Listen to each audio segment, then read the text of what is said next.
اولیاء کرام کا قافلہ بھی اور علماء ربانین کی جماعت بھی اور امام احمد رضا محدث بریلوی دونوں ہی جماعتوں کے امام تھے، یعنی اولیاء کرام کے بھی وہ امام ہیں۔ اپنے زمانے میں کہ جو مجدد ہوتا ہے اس کا جو انصاف ہوتا ہے بس اس طرح علماء عوام کو ماننا ضروری ہوتا ہے، اسی طرح اس زمانے کے اولیاء کو ماننا بھی ضروری ہوتا ہے۔ یہ تو معزز سامعین، اعلیٰ حضرت کی شان تو بڑی ہے۔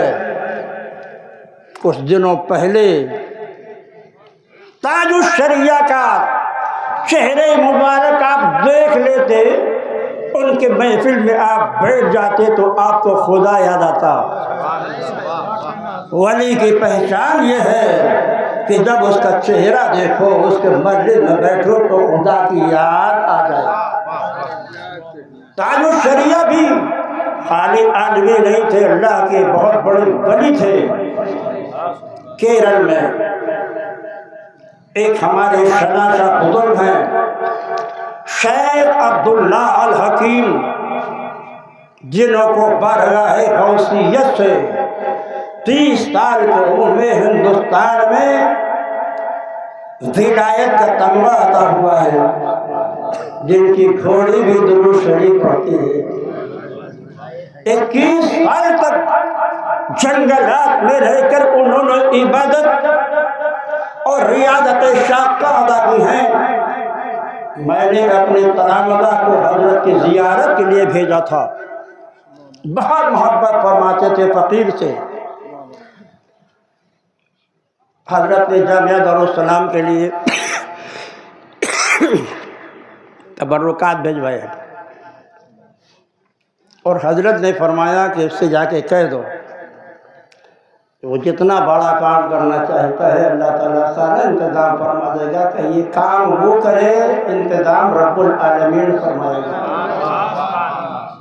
چھوٹا سا مولوی 43 سال تک قریب نماز میں خود صدارت پہ قائم ہو کر الحمدللہ آقائے نعمت کے فیوض و برکات سے 18,000 سے زائد علماء پورے ہندوستان میں پیدا کیا۔ یہاں پر ایک دو نہیں، درجنوں علماء ایسے تشریف فرما ہے جو دارالغریب نماز کی یادگار ہے، اور جنہوں نے میری درسگاہ میں بیٹھ کر بخاری اور دیگر کتابیں حرفن پڑھی ہیں۔ عزیزو، ان کا فرمان تھا جب حضور تاج الشریعہ کوئی فتویٰ دیا کرتے تھے، ان تلامذہ کیرل نے فرمایا تاج الشریعہ جو گفتگو کرتے ہیں اور ہدایت دیتے ہیں، جو فتویٰ لکھتے اور ہدایت دیتے ہیں، وہ عوام ہی نہیں، ہم علماء اور اولیاء کو بھی اس کا ماننا فرض اور ضروری ہوتا ہے۔ یہ تاج الشریعہ کی زندگی تھی جو اعلیٰ حضرت کے بہت بات کہیں۔ اعلیٰ حضرت کی شخصیت کیسی تھی؟ وہ تو مجموع البحرین تھے۔ علم شریعت میں بطل عظیم ہونے کے ساتھ ساتھ علم طریقت میں اللہ نے اتنا اونچا مرتبہ دیا تھا کہ اولیاء ان کی بارگاہ میں آ کر تربیت حاصل کرتے تھے۔ دارالافتاء میں بیٹھے ہوئے تھے، ایک دن ایک مجذوب آتا ہے۔ مجذوب عربی لفظ ہے، اس کا معنی آپ نہیں سمجھیں گے، آج علماء ہیں وہ جانتے ہیں۔ اولیاء دو گروہوں میں تقسیم ہوتے ہیں، کچھ جماعت سالکین کی ہوتی ہے، کچھ جماعت مجاذیب کی ہوتی ہے۔ سالکین کا پہچاننا بہت آسان ہے، کیونکہ ان کی زندگی ہر وقت ذکر، فکر، عبادت و ریاضت سے گھری ہوتی ہے، چہرے سے نورانیت ٹپکتی رہتی ہے، ان کے من میں بیٹھا تو خدا یاد آ جاتا ہے۔ سالکین کی پہچان بہت آسان ہے، مگر مجذوب کو پہچاننا بہت مشکل ہے۔ مجذوب اللہ کا وہ ولی ہوتا ہے کہ جب اللہ کا فضل خاص ان پر ہوتا ہے اور تجلی الہی کی ایک جھلک دیکھتا ہے تو اپنے عقل و ہوش و بات کو کھو بیٹھتا ہے اور اسی تجلی میں ہمیشہ گم رہتا ہے۔ دنیا سمجھتی ہے کہ یہ پاگل ہے، دنیا سمجھتی ہے دیوانہ ہے۔ دیوانہ ضرور ہے مگر دیوانوں مجھے آج سے دیوانہ نہ کہنا، دیوانہ بہت سوچ کے دیوانہ بنا ہے۔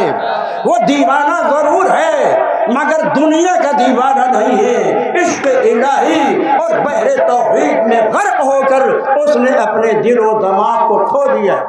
بیٹھے ہیں امام احمد رضا اپنے دارالافتاء میں، قلم کی ہدایت کے لیے، آپ کا قوم کی ہدایت کے لیے قلم آپ کا چل رہا ہے، فتویٰ آپ لکھ رہے ہیں۔ بریلی کے ایک بڑے مشہور بزرگ آتے ہیں، دھڑ سے مولانا احمد رضا خان کے دارالافتاء میں گھس جاتے ہیں، جا کر سلام کرتے ہیں، اعلیٰ حضرت روک کر سلام کا جواب دیتے ہیں، اور مظلوم کہتا ہے مولانا احمد رضا حضور کی کا اختیار مجھے دنیا میں تو نظر آتا ہے لیکن آسمان میں حضور کا اختیار نظر نہیں آتا۔ مظلوم بول رہا ہے۔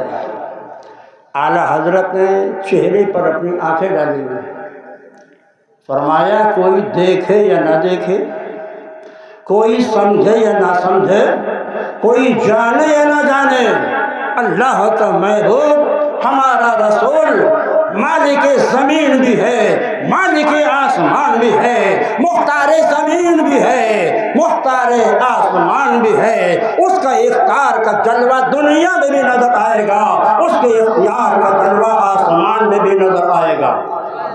اصلاح فرما رہے وہ مظلوم کی، اٹھا اور چلا گیا، پھر تھوڑی دیر کے بعد آیا، پھر وہی جملہ ادا کیا کہ مولانا احمد رضا مجھے نبی کا اختیار زمین پہ نظر آتا ہے مگر آسمان پہ نظر نہیں آتا۔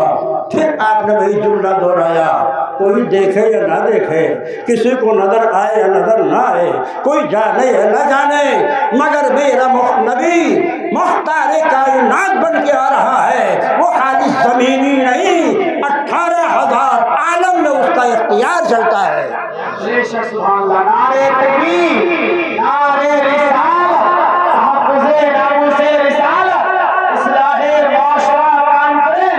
حضور شفیع ملت جناب رضا مصطفیٰ علماء جناباد، نعرہ تکبیر، نعرہ رسالت۔ چلا گیا وہ مظلوم۔ حضور مفتی اعظم ہند ہمارے الحمدللہ پیر و مرشد ہیں، اور جتنے بزرگ ہیں یہاں پہ میرے خیال میں انہوں نے شاید آپ کو دیکھا بھی ہو، کیونکہ جب تک حضرت سفر کے لائق تھے پاسبان ملت علامہ مشتاق احمد نظامی اپنے قابل اولیاء کو سرکار مدینہ کانفرنس میں ہمیشہ مدعو کرتے تھے، جس میں حضور مجاہد ملت سرکار مفتی اعظم ہند، مفتی اعظم کانپور، شیخنا الکریم مفتی شریف صاحب امجدی، علامہ ارشد القادری، مظفر میاں، جتنے اکابر مقررین تھے، جتنے اکابر علماء کرام تھے، وہ سب سرکار مدینہ کانفرنس میں تشریف لاتے تھے۔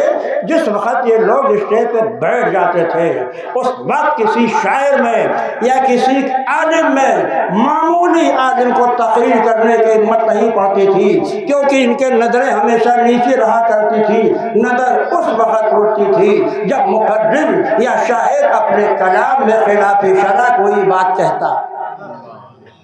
میرے سامنے اللہ نے فرمائے راز الہ آبادی پر، شمس الہ آبادی پر، اختر عزیز الہ آبادی پر، بڑے شاعر تھے یہ۔ انہوں نے جب اس اسٹیج پہ اشعار پڑھے اور کچھ اشعار خلاف جو ہے شریعت کے حکام کے خلاف ہوئے، فوراً سرکار مفتی اعظم ہند نے فرمایا استغفر اللہ من کل ذنب واتوب الیہ۔ ہدایت کا انداز دیکھیے، جیسے انہوں نے کہا پاسبان ملت ناظم اسٹیج ہوتے تھے، فوراً ارشاد فرماتے تھے مولانا آپ نے کیا جملہ کی ادا کیا ہے اس سے توبہ و استغفار کر لیجیے۔ پھر جو عالم وہاں تقریر کر دیتا تھا سمجھیے اس کے صحت خطاب پر مہر لگ جاتی تھی، اب دنیا کے بڑے بڑے علماء و مشائخ اور خانقاہوں میں جا کر وہ تقریر کرتا، کوئی اس پر حرف گیری نہیں کر سکتا تھا۔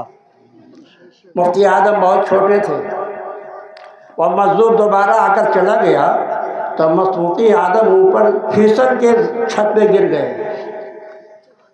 گئے۔ بچے ہوتے ہیں، دوڑتے ہیں، پانی پاؤں کے نیچے پڑا، پھسل گئے، گر گئے۔ جب حضرت مفتی اعظم ہند چھت پہ گرے تو آپ کی والدہ فرماتی ہیں، مولانا احمد رضا، میں نے کتنی بار تم کو سمجھایا کہ مجذوبوں سے الجھا نہ کرو، دیکھو مجذوب گیا اور مفتی اعظم گر پڑے۔ جواب سنوال حضرت، ماں ایک مصطفیٰ رضا کیا ہے؟ اگر ہزاروں مصطفیٰ رضا میرے گود میں ہوتے تو عظمت رسالت اور شان الوہیت پر سب کو قربان کر دیتا، مگر میں ایک فاتحہ سے باز آتا ہی نہیں۔ ایک جواب تھا مجدد اعظم کا۔ پھر دنیا نے دیکھا، آپ فرماتے ہیں جب ماں نے یہ کہا تو کہا، ماں اصل میں ابھی ان کی نظر میں ولایت کا وہ اونچا مقام نہیں تھا کہ انہیں آسمان میں سرکار کا اختیار نظر آ جاتا۔ الحمدللہ اب میں نے انہیں وہ نظر دے دیا ہے کہ انہیں زمین میں بھی اختیار نظر آئے گا مصطفیٰ کا، اور آسمان میں نظر آئے گا مصطفیٰ جان رحمت کا اختیار۔ پھر آپ نے مسلسل اسی موضوع پر کتابیں لکھی، سلطنت مصطفیٰ فی مملکت کل الورا، اور آپ نے انباء الغیب اور الامن والعلا کئی کتابیں لکھ کر حضور اقدس صلی اللہ علیہ وسلم کے شان افضل اختیار پر قوم کی رہنمائی فرمائی امام احمد رضا نے۔ اور فرماتے ہیں امام اللہ محدث دہلوی، اے عزیز و محترم، یہ ہے امام احمد رضا جنہوں نے جماعت رضائے مصطفیٰ کی تاسیس رکھی، بنیاد رکھا، اور کام کس کو سپرد کیا؟ ان کے بارگاہ میں جتنے بھی علماء حاصل کر رہے تھے ان سب اللہ کے ولی تھے۔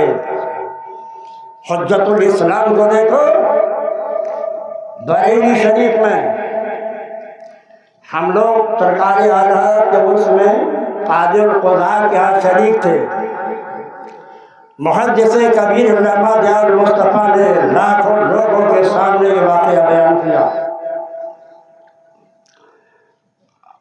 حجت الاسلام کو جس نے نہ دیکھا ہو وہ تاج الشریعہ کو دیکھ لے، جس نے تاج الشریعہ کو نہ دیکھا ہو وہ علامہ افضل رضا خان کو دیکھ لے۔ دوستو، میدان اعلی حضرت، میدان مجاہد ملت، زندہ باد، زندہ باد، ماشاءاللہ۔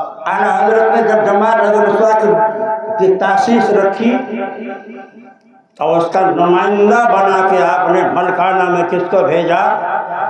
یہ علماء کو معلوم ہے۔ مفتی اعظم ہند سلطان الطارقین سیدنا سرکار مجاہد ملت خواجہ برہمچاری بنارس بڑے پرآشوق دور میں ریاست ملکانہ کا دورہ کیا، پاؤں میں آبلے پڑ جاتے تھے، ماہ رمضان کے مہینے میں افطاری کے لیے کبھی چنا بھی میسر نہیں ہوتا تھا، اور اس پریشان کن حالت میں یہ اولیاء کی جماعت مجدد اعظم کے بھیجنے پر وہاں پہنچی اور دلائل و براہین سے سناتن دھرمیوں سے مناظرہ کیا، اور وہ تمام غربائے مسلمین جو ان کے جال میں پھنس گئے تھے ان کے یہاں گھر گھر جا کر، گاؤں گاؤں جا کر دلائل اسلام سے انہیں متاثر کر کے دوبارہ پھر انہیں دامن اسلام میں داخل کیا، اور شدی تحریک اپنی موت خود ہی مر گئی۔ جماعت رضائے مصطفیٰ کی کارنامے کو اگر آپ دیکھیں گے تو آپ کی عقل حیران ہو جائے گی۔ اب بے حد خوشی ہے مجھے، بھنڈرہ جیسے قصبے میں ہزاروں کی موجودگی میں جماعت رضائے مصطفیٰ کی تجدید نو کرتے ہوئے مولانا محمد عالم نے علماء کرام کا اتنا بڑا نورانی قافلہ بلا دیا۔ سبحان اللہ۔ آپ ان کا احسان مانو یا نہ مانو، مگر ہم علماء جانتے ہیں کہ اتنے سارے علماء کرام کو جمع کرنا کہ اگر وہ کہیں پہنچ جائے تو ایک بڑی کانفرنس ہو جائے۔ آپ کے اس قصبے میں آپ کی محبت، آپ کے اس دیار محبت میں یہ تمام علماء تشریف لا رہے ہیں، اور جماعت رضائے مصطفیٰ کی تجدید نو کے موقع پر ایسی ایسی شخصیت جلوہ فرما ہیں کہ اگر یہ دعا کریں گے تو انشاءاللہ جماعت رضائے مصطفیٰ کا کام دن بدن بڑھتا ہی چلا جائے گا۔ نعرہ تکبیر، نعرہ رسالت، تحفظ ناموس رسالت، اصلاح معاشرہ کانفرنس، حضور شفیق ملت، حضور جلال ملت، جماعت رضائے مصطفیٰ علماء جنت پاک، نعرہ تکبیر، نعرہ رسالت۔ جماعت رضائے مصطفیٰ کے تحت مولانا ممتاز، مولانا مشتاق، ڈاکٹر شکیل احمد کا اپنے پورے تحصیل سراؤں کی نمائندگی کرنے کے لیے یہاں تشریف فرما ہے۔ جب پہلی بار میں نے وہاں جماعت رضائے مصطفیٰ کے لیے جلسہ منعقد کیا، علماء کو لے کر کے میں وہاں پہنچا تو ان علماء اور ڈاکٹر صاحب وغیرہ نے آنکھیں بچھا دی۔ ایسا لگتا تھا کہ وہ اس انتظار میں تھے کوئی ہماری جماعت اصلاح معاشرہ کے لیے آگے بڑھے، کہ وہاں کی عوام نے بھی ہمارا ساتھ دیا، اور آج الحمدللہ یہ حال ہو گیا ہے کہ مولانا مشتاق، مولانا ممتاز، ڈاکٹر شکیل فرماتے ہیں 80% وہاں مسلمانوں میں اس بات کی اصلاح ہو گئی کہ اب وہ اپنے شادیوں میں نہ ڈی جے لے جاتے ہیں، نہ تصویریں بناتے ہیں، نہ رقص و سرور ہوتا ہے، نہ مال و جائز کام ہوتا ہے، پٹاخوں کے لیے کہہ دیا گیا بس زیادہ نکاح میں 3 پٹاخے داغنا ایک اس وقت جب تمہاری برات کے روانہ ہونے کا وقت ہو، تاکہ معلوم ہو جائے براتیوں کو کہ اب برات تیار ہو کر جانے والی ہے۔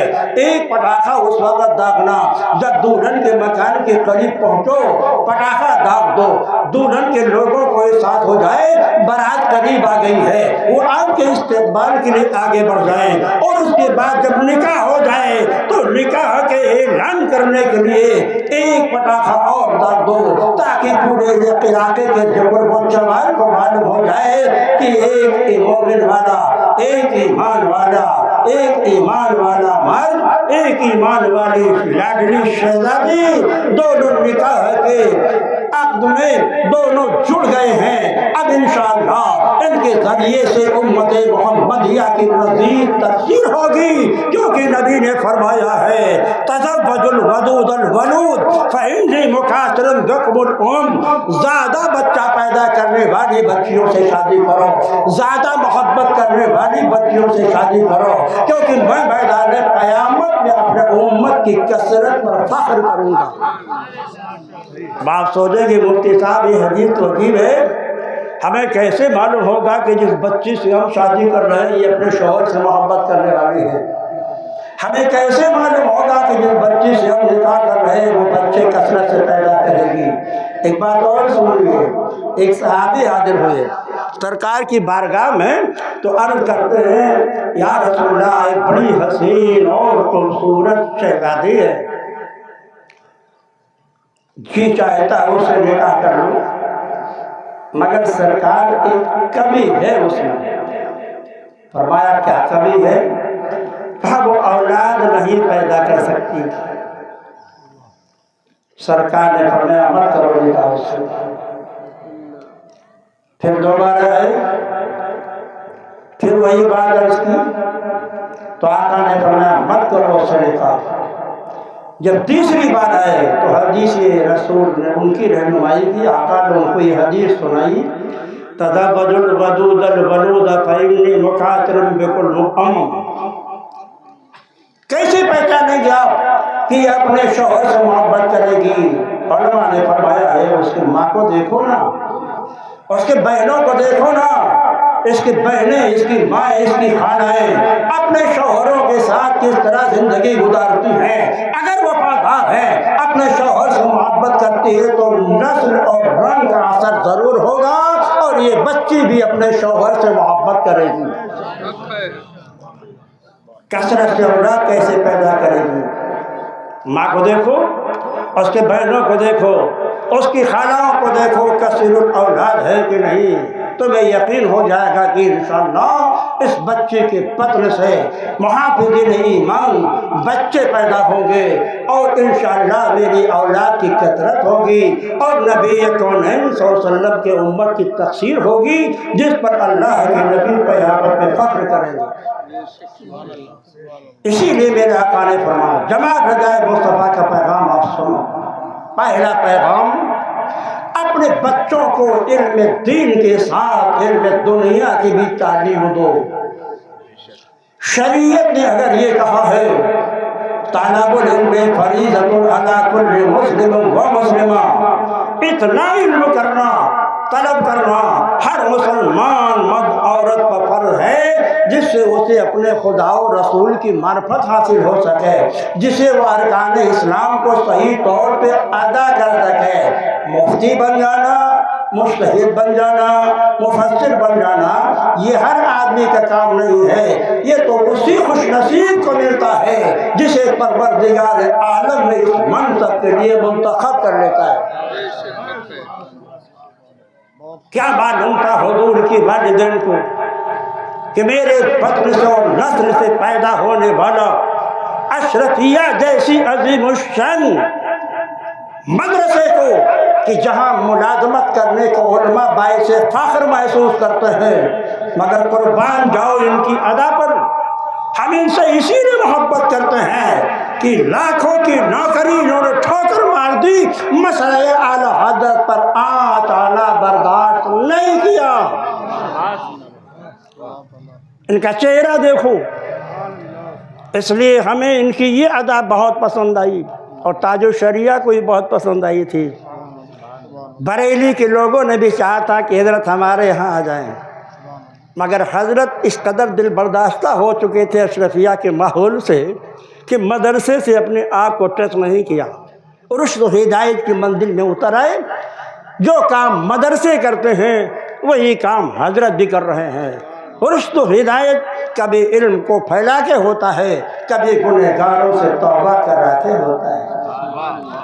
یہ علماء رشد و ہدایت کا کام مدارس میں بیٹھ کر قرآن و حدیث پڑھا کے کر رہے ہیں، اور حضرت عوام کے بیچ میں جا کر گنہگاروں کو بیعت توبہ کرا کر انہیں پروردگار عالم سے ملانے کی کوشش کر رہے ہیں، سلسلے عالیہ قادریہ میں منتخب کر رہے ہیں۔ اور یہ وہ سلسلہ ہے کہ سرکار غوث اعظم فرماتے ہیں قیامت تک جو سلسلے قادریہ میں مرید ہو جائے گا، میرے رب نے مجھ سے وعدہ فرمایا ہے کہ جب تک میرے مرید کو توبہ کی توفیق نہیں دے دے گا، اسے دنیا میں موت نہیں آئے گی۔ معزز سامعین، تو پہلا پیغام جماعت کا تعلیم کو عام کرو۔ یہ حکومت مدارس کو بند کرنے کے فکر میں ہے نا، گھر گھر کو مکتب بنا دو، ہر گھر میں اپنے بچیوں کے تعلیم کا انتظام کرو۔ الحمدللہ آپ کے دیار میں لڑکیوں کے کئی مدارس ہیں، بہت سے معلمات تیار ہو چکی ہیں۔ اگر آپ اپنے بچیوں کو مدرسہ میں نہیں بھیج سکتے تو اپنے گھر میں معلمات کا انتظام کیجیے، وہ انہیں دین کی تعلیم آپ کے گھروں میں جا کے دیں گے۔ یہ دین قیامت تک آنے رہنے کے لیے آیا ہے۔ یہ کسی مدرسے کے بند کر دینے سے یا مساجد کو اٹھا دینے سے یا علماء پہ ظلم کرنے سے نہ بند ہوا ہے نہ بند ہوگا۔ جس دن دنیا میں مسلمان نہیں رہیں گے، دنیا کا وجود بھی نہیں رہے گا۔ یہ مسلمانوں کا وجود اس زمین زمین کے تحفظ کے لیے ضمانت ہے۔ آقا فرماتے ہیں قیامت اس وقت تک قائم نہیں ہوگی جب تک کہ ایک شخص بھی لا الہ الا اللہ محمد الرسول اللہ کہنے والا موجود ہوگا۔ ہم اہل حق ہیں الحمدللہ، ہمارے پیچھے شیطان جو ایک زمانے سے اپنے کام میں لگا ہوا ہے، گناہوں کو سجا سجا کے ہمارے اہل حق کے سامنے پیش کرتا رہتا ہے۔ یاد رکھیں آپ روزانہ سونے کے وقت جماعت ردائے مصطفیٰ پیغام ہے، آپ اپنی زندگی پہ غور کیجئے۔ آج صبح سے شام تک ہم نے کوئی ایسا کام تو نہیں کیا ہے جو اللہ و رسول کے مرضی کے خلاف ہو۔ اگر خدا نخواستہ آپ سے کوئی ایسا کام سرزد ہو گیا تو رات میں سونے سے پہلے اپنے اس گناہ سے توبہ کر لو۔ کیا معلوم یہ ہماری زندگی کی آخری رات ہو تو توبہ کر کے سو، تاکہ اگر روح پرواز کر جائے تو اللہ کی بارگاہ میں اپنے گناہوں سے صاف ستھرا ہو کر کے جاؤ۔ یہ پیغام ہے جماعت رضا مصطفیٰ کا۔ علم عام کرو، اپنے گناہوں سے توبہ کرو، ورنہ جانتے ہو کیا ہوگا؟ تاریخ اٹھا کر دیکھو، جب پوری قوم گناہوں میں ملوث ہو گئی ہے اور اس قوم کا حکمراں بھی گناہ ملوث ہوا ہے تو اس قوم کو صفحہ ہستی سے مٹانے کے لیے کفار کی جماعت آگے بڑھی ہے۔ ہلاکو خان کو کون نہیں جانتا؟ چنگیز خان کو کون نہیں جانتا؟ بغداد مقدس کے علماء نے ان کے خواب سے اپنے آپ کو روپوش کر دیا۔ اس وقت کا شہنشاہ محمد خوارزم شاہ تھا۔ عوام میں بدعملی پھیل گئی تھی، شراب عام تھی، بدکاریاں عام تھی، اعلانیہ اسلام کا مذاق اڑایا جا رہا تھا۔ معتزلی شیعہ اسلام کے نام پر مسلمانوں کے عقیدے کو پامال کر رہے تھے۔ علماء کی ذمہ داری تھی کہ اٹھتے، قوم کی رہنمائی کرتے، مگر نہیں کیا۔ تو ہلاکو خان بہت زبردست لشکر لے کر بغداد پر چڑھائی کے لیے آیا۔ بہت بڑا لشکر، اس کا ظلم دنیا میں مشہور ہے۔ اس کے مقابلے کے لیے خوارزم شاہ نکلے، ان کے پاس بھی بہت لشکر تھا، بڑے اسلحے جبال السلام دیکھیے ماشاءاللہ۔ سوراؤں کے علماء دیکھیے جماعت کا درد لے کر ان کو آ رہا ہے، دیہات سے علماء آ رہے ہیں۔ اللہ ہمارے علماء کے ان جذبات کو سلامت رکھے اور ان کے ذریعے سے جماعت رضا مصطفیٰ کا کام پورے الہ آباد ضلع میں پھیل جائے۔ خوارزم شاہ اپنی بہت بڑی فوج لے کر نکلتے ہیں، ہتھیار کی کمی بھی نہیں ہے، فوج بھی بڑی جمع اور جانباز ہے، مگر جب ہلاکو خان کے فوج سے ان کا سامنا ہوتا ہے، تاریخ پڑھو مسلمانوں، تو خوارزم شاہ کے جنرل اور سپہ سالار کہتے ہیں حضرت ہمارے پاس ہر طرح کے ہتھیار بھی ہیں، ہمارے پاس جانباز جنرل بھی ہیں، جنگ کا آغاز کیجیے۔ محمد خوارزم شاہ اپنے گھوڑے، سفید گھوڑے پر بیٹھے اپنے لشکر کے سامنے آئے۔ وہ فرماتے ہیں کہ میں نے اپنے ہاتھ کو خدا کی بارگاہ میں دعا کے لیے اٹھایا، میں نے کیا دیکھا کہ ہلاکو خان کے لشکر کے اوپر انبیاء کرام اور اولیاء کرام کا سایہ ہے، اور وہ روحیں آواز دے رہی ہیں یا ایھا الکافرون اقتلوا الفاجر، اے کافروں آگے بڑھو، بدکار مسلمانوں کو تہہ تہہ کرو، ان کی گردنیں اڑا دو، جب میں نے دیکھا کہ اولیاء کرام انبیاء کرام کی روحوں کا سایہ اس طرف ہے اور وہ ہلاکو خان کے فوج کو مخاطب کر کے کر رہے ہیں کافروں آگے بڑھو، ان بدکردار مسلمانوں کو، شرابیوں کو، جواریوں کو، زناکاروں کو، احکام الہی کو پامال کرنے والوں کو قتل کرو۔ تو دنیا نے کہا کہ اب جب اللہ کے ولیوں کی روحیں اس طرف ہیں، انبیاء کرام کا سایہ اس طرف ہے، تو ہم جنگ جیت نہیں سکتے، واپس چلو۔ دنیا نے دیکھا ہلاکو خان نے بغداد پر چڑھائی کی، اینٹ سے اینٹ بجا دی، ہزاروں علماء، ہزاروں مشائخ قتل کیے گئے۔ دریائے دجلہ کا پانی مسلمانوں کے خون سے سرخ ہو گیا۔ کتب خانہ جو بغداد مقدس کا تھا بہت عظیم تھا، اس کی ساری کتابیں اٹھا کر اس نے دریائے دجلہ میں ڈال دی۔ علماء نے لکھا ہے ان کتابوں کی سیاہی کی وجہ سے پورا دریائے دجلہ کا پانی 1 مہینے تک کے کالا کالا بہتا رہا۔ یہ سزا ہمارے بدعمالیوں کی تھی۔ قرآن کہتا ہے وَمَا أَصَابَكُم مِّن مُّصِيبَةٍ فَبِمَا كَسَبَتْ أَيْدِيكُمْ وَيَعْفُو عَن کثیر۔ کیوں مسلط ہے ہمارے اوپر ظالم حکمراں جو آستھا کے نام پر ہمارے مسجدوں کے خلاف فیصلے لیتے ہیں؟ کیوں مسلط ہیں ایسے حکمراں ظالم جو ہماری عزت کو بخاک میں ملا رہے ہیں، ہماری بچیوں کی عصمت کو لوٹ رہے ہیں، ذلیل کر رہے ہیں مسلمانوں کو؟ یہ ہماری بدعمالیوں کا نتیجہ ہے۔ پھر کیا ہوا؟ ہلاکو خان مر گیا، چنگیز خان ختم۔ ہلاکو کے مرنے کے بعد اس کا بیٹا شہنشاہیت کے مسند پہ بیٹھتا ہے۔ اللہ کیسے انقلاب لاتا ہے۔ تلگو خان اس کا بیٹا ہے جس نے اسلام قبول کرنے کے بعد اپنا نام احمد رکھا تھا۔ جب وہ بیٹھا خراسان کے قادری بزرگ کو غیبی اشارہ ملا کہ اے اللہ کے نیک بندے اب تو بغداد جا اور اس تلگو خان کی اصلاح کر، دلائل و براہین کی روشنی میں اسلام کی حقانیت ثابت کرو۔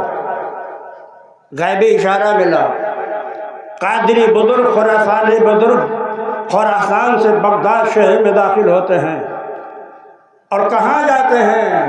چنگیز خان کے محل کے سامنے جا کر کھڑے ہو جاتے ہیں۔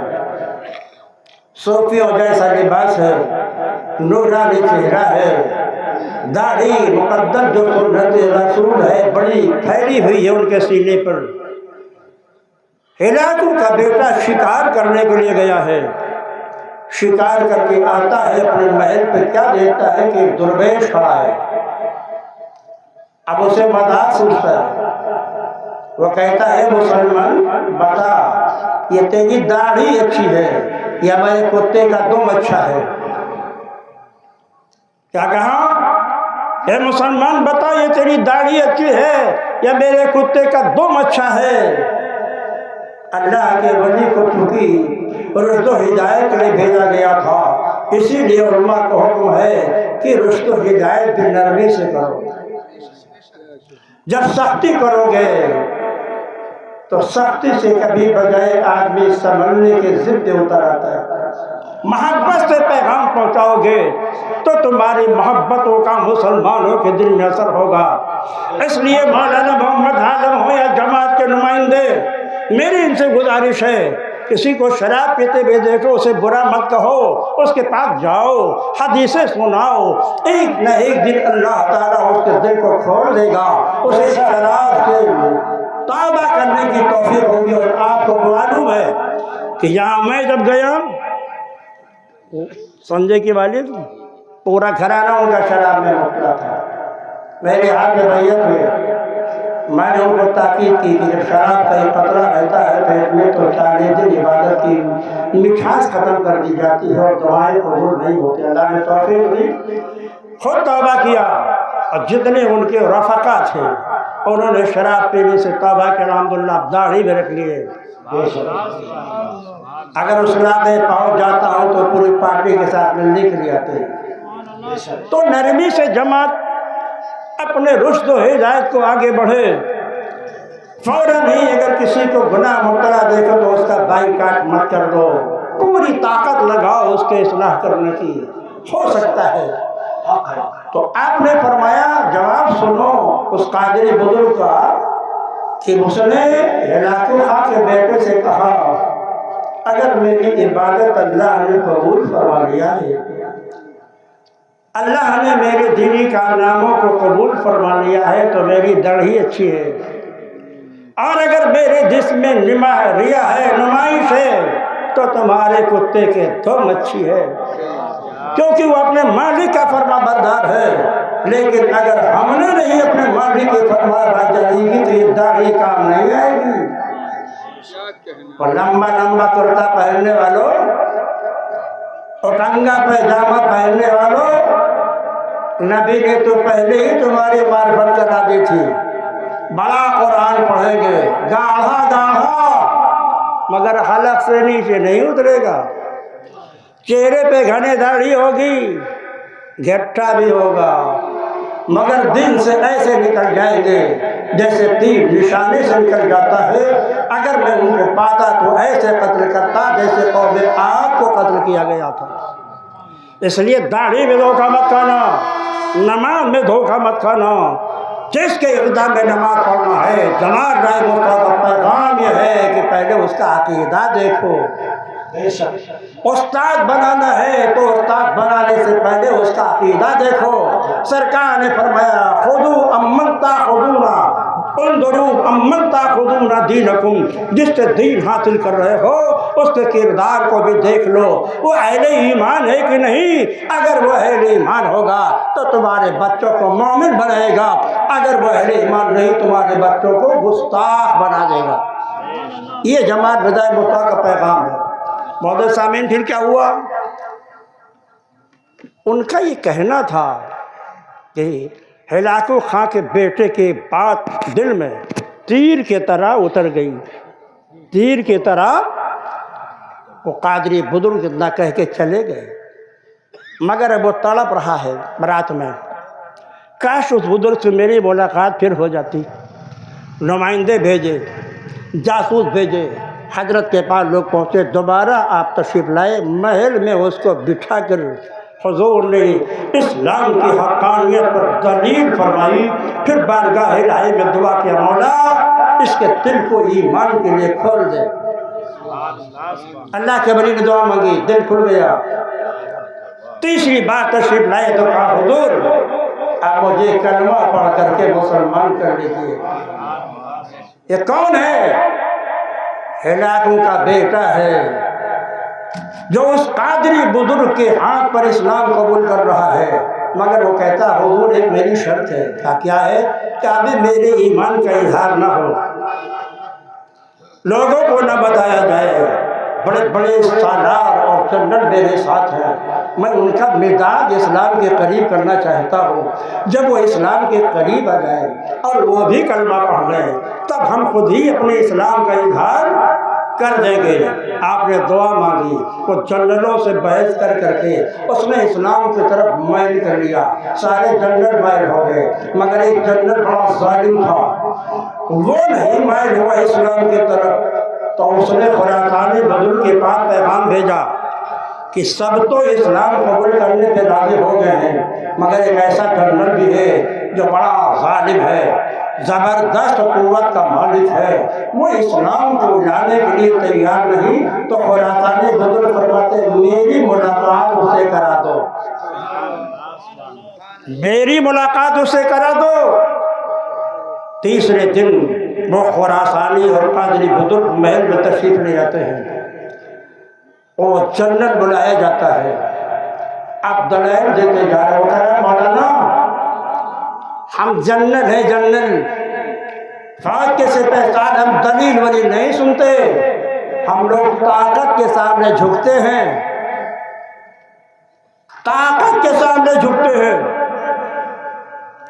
اگر آپ کا اسلام برق ہے تو آپ ہمیں اکھاڑے میں پچھاڑ دیجئے، ہم آپ کی حقانیت کو مان لیں گے۔ کیا کہا اس نے؟ ہم تو بڑے بڑے سپہ سالار لوگ ہیں، یہ دلیل نہیں سنتے، قوت کا مظاہرہ دیکھتے ہیں۔ اگر آپ کی طاقت ہے تو میدان میں ہمیں پچھاڑ دیجئے، آپ پچھاڑ دیں گے، ہم اسلام لے آئیں گے۔ آپ نے فرمایا مجھے منظور ہے۔ کیا فرمایا؟ دبلے پتلے پھٹے پرانے کپڑا پہنے ہوئے، فرمایا مجھے منظور ہے۔ تاریخ کا اعلان کر دیا گیا، لاکھوں کا مجمع جمع ہو گیا۔ اب شہنشاہ کو فکر ہوا احمد کو کہ وہ لاغر ہیں، کمزور ہیں، دو پسلی کے تو ہیں، اور یہ شہنشاہ بڑا ظالم ہے کہ ایسا نہ ہو کہ مقابلے میں معاملہ پلٹ جائے۔ وہ بھی دعا مانگنے لگا۔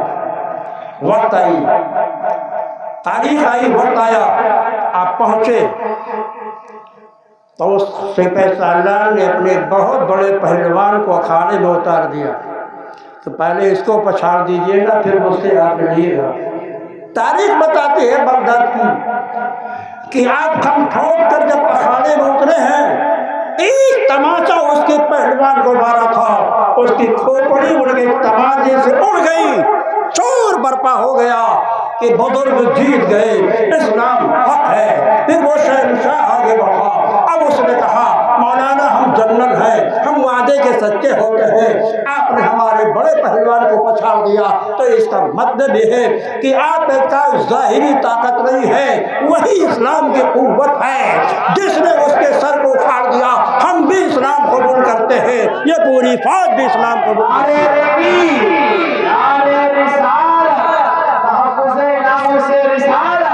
اصلاح معاشرہ کانفرنس، عشق محبت، عشق محبت، عشق محبت، عشق محبت، فیضان اعلیٰ حضرت، فیضان غوث اعظم، علماء اہل سنت، جماعت رضائے مصطفیٰ، نعرہ تکبیر، نعرہ رسالت۔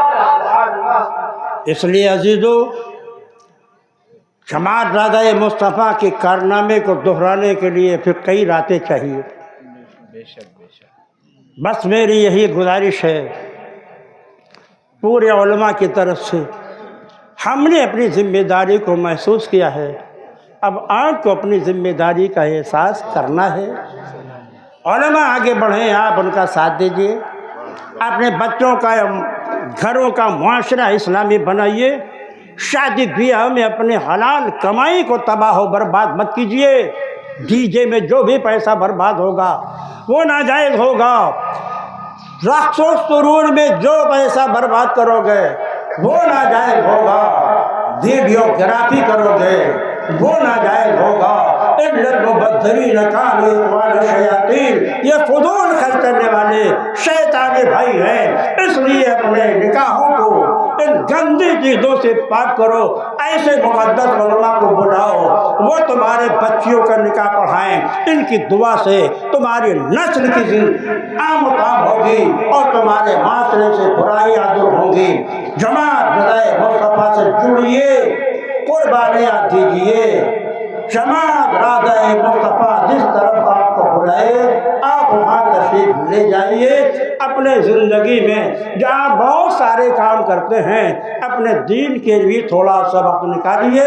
پروردگار عالم جماعت رضائے مصطفیٰ کی خدمات کو آگے بڑھانے کے لیے وسائل و ذرائع پیدا فرمائے اور اہل سربت کے دلوں کو اس جماعت کی طرف مائل فرما دے تاکہ ہماری جماعت کا کام آگے بڑھے۔